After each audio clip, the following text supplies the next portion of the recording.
Pedro, Tiago, João no barquinho. Pedro, Tiago, João no barquinho. Pedro, Tiago, João no barquinho. No mar da Galileia. Jogaram a rede, mas não pegaram peixe. Jogaram a rede, mas não pegaram peixe. Jogaram a rede, mas não pegaram peixe. No mar da Galileia. Beijo, tia Sibeli. E beijo pro meu coleguinha também. Tchau, um beijão.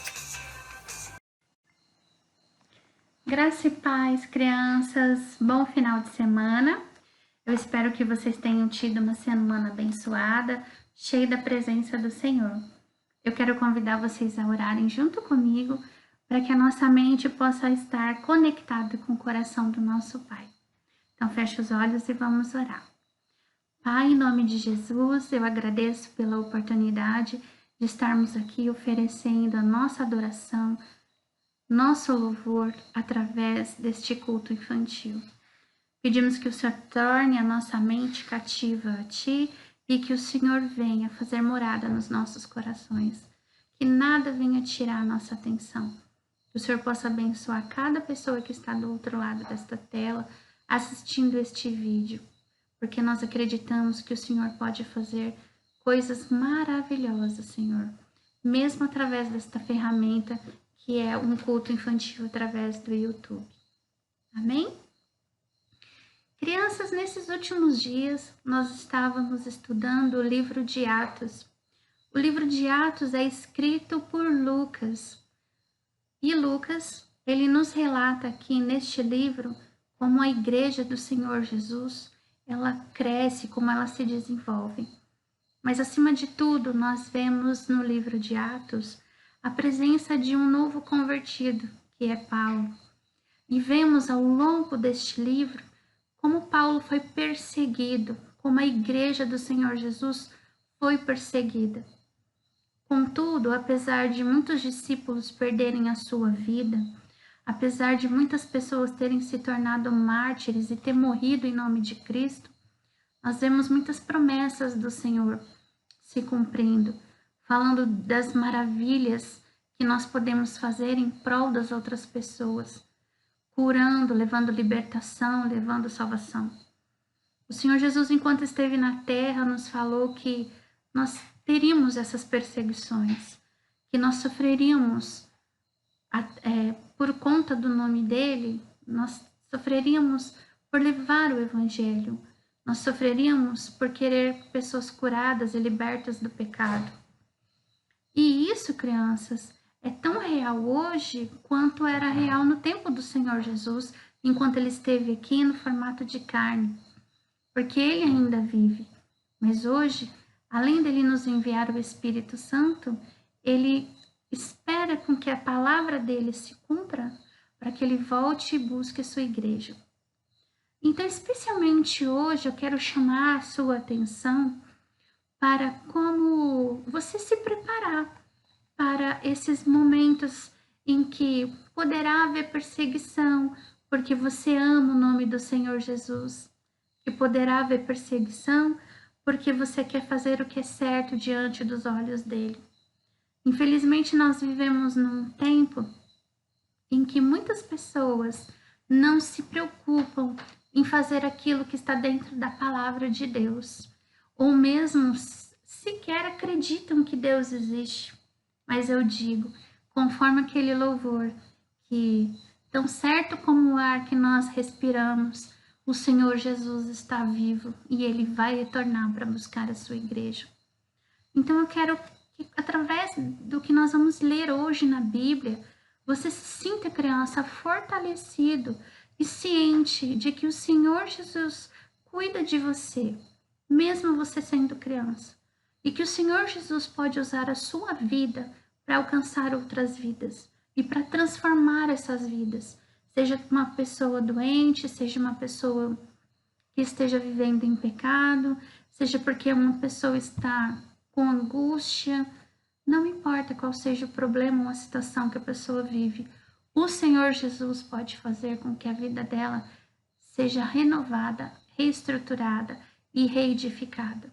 Se for preciso ele mexer nas estruturas da terra para que isso aconteça, ele vai fazer. E nós vamos ver isso no livro de Atos, capítulo 16, versículo 16. Eu vou passar rapidinho o que acontece nessa história. Aqui nós vamos ter Paulo e Silas pregando a palavra do Senhor Jesus. E Paulo, como vocês se recordam, ele era um grande perseguidor da igreja. E quando ele se converte, o próprio Senhor Jesus diz que ele saberia o que é ser perseguido. Então, nesse contexto, Paulo vai acabar sendo preso, ele e Silas. Então, no momento de dificuldade, no momento de dor, no momento de angústia, vamos ver o que Paulo faz? Vamos ver como que ele se comporta? Então, vamos lá. Atos, capítulo 16, versículo 16. Certo dia, enquanto íamos ao lugar de oração, veio ao nosso encontro uma escrava possuída por um espírito, pelo qual ela predizia o futuro. Com suas adivinhações, ganhava muito dinheiro para os seus senhores. Ela seguia Paulo e a nós, gritando: esses homens são servos de Deus Altíssimo e vieram anunciar como vocês podem ser salvos. Isto continuou por vários dias, até que Paulo, indignado, se voltou e disse ao espírito dentro daquela mulher, da jovem: eu ordeno, em nome de Jesus, que saia dela. E no mesmo instante o espírito a deixou. Eu vou parar aqui no 18. Enquanto Paulo e Silas iam pregando, esta mulher, possuída por um espírito de demônio, ia atrás dele gritando. Satanás às vezes faz isso. Enquanto uma pessoa quer levar as boas novas, ele tenta criar armadilhas para que essa pessoa não seja salva, não seja alcançada. Mas você viu o que Paulo fez? Em nome do Senhor Jesus. É em nome dele que nós devemos executar os nossos dons, porque Deus nos dá dons espirituais. Então é através do nome dele que expulsaremos demônios, é através do nome dele que oraremos e pessoas serão curadas. Cegos voltarão a enxergar, surdos voltarão a ouvir. 19. Quando os senhores da escrava viram suas expectativas de lucro haviam sido frustradas, agarraram Paulo e Silas e o arrastaram na presença das autoridades na praça do mercado, dizendo: estes judeus estão tumultuando a cidade.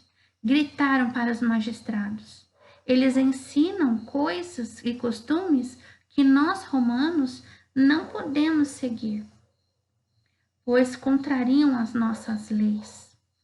Logo, uma multidão revoltada se juntou contra Paulo e Silas, e os magistrados ordenaram que os dois fossem despidos e açoitados com varas. E depois de serem severamente açoitados, foram lançados na prisão. O carcereiro recebeu ordens para não os deixarem escapar, e por isso os colocou no cárcere interno, prendendo-lhes os pés no tronco. Vou parar no 24. Aqui, crianças, Paulo e Silas são presos porque eles estão pregando a verdade. Os cidadãos romanos que habitavam este lugar e que exploravam aquela mulher os denunciam como se eles estivessem fazendo algo errado. E eles vão parar na prisão. Logo, por volta da meia-noite, Paulo e Silas oravam e cantavam hinos a Deus, e os outros presos ouviram. E de repente houve um forte terremoto, e até os alicerces da prisão foram sacudidos. No mesmo instante, todas as portas se abriram e as correntes de todos os presos se soltaram. Quando o carcereiro acordou, viu as portas da prisão escancaradas. Imaginando que os prisioneiros haviam escapado, puxou a espada para se matar. E Paulo, porém, gritou: não se mate, estamos todos aqui.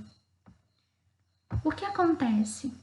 Paulo e Silas, diante de uma situação tão difícil que é ficar preso, com os pés atados, amarrados, depois de terem apanhado, de terem sido torturados, eles oravam e cantavam hinos a Deus. A Bíblia está nos ensinando que não importa o que nós estejamos vivendo, nós não podemos parar de adorar. Seja na dor ou seja nos momentos bons, nós devemos sempre buscar amparo no Senhor Jesus. E aqui ele também mostra que o carcereiro, que é um romano, ele teme que todos tenham fugido, porque Deus envia um terremoto. Ele mexe com as estruturas da terra. Se você está acima do 5º ano, você já sabe que um terremoto nada mais é do que a movimentação das placas tectônicas. E o Senhor move essas placas, gera um terremoto para libertar Paulo da cadeia. O carcereiro mandou que trouxessem luz e correu até o cárcere, onde ele se prostrou, e tremendo de medo diante de Paulo e Silas. Então ele os levou para fora e perguntou: Senhores, o que eu devo fazer para ser salvo? Observem que o carcereiro, ele vê o comportamento de Paulo e Silas e deseja, a partir desse momento, a partir desse milagre, a partir do momento do que ele viu que Paulo e Silas viveram, ele deseja também ser salvo. E eles respondem: creia no Senhor Jesus, você e sua família serão salvos. Então, eu quero parar por aqui hoje com esta palavra de Deus para você, com esta promessa. Creia no Senhor Jesus e você e sua família serão salvos. Existem outras versões que falam assim: crê no Senhor Jesus e será salvo tu e a tua casa. Então, crianças, ainda que pareça que está difícil, ainda que o seu coração esteja cheio de ansiedade, de medo e incertezas, saiba que o Senhor Jesus te ama e Ele é capaz de fazer terremotos. Ele é capaz de retroceder a terra por amor a você, se for necessário. E creia que o Senhor Jesus está cuidando de você todos os dias da sua vida. Amém? Eu espero você no próximo sábado para juntos aprendermos mais sobre Jesus.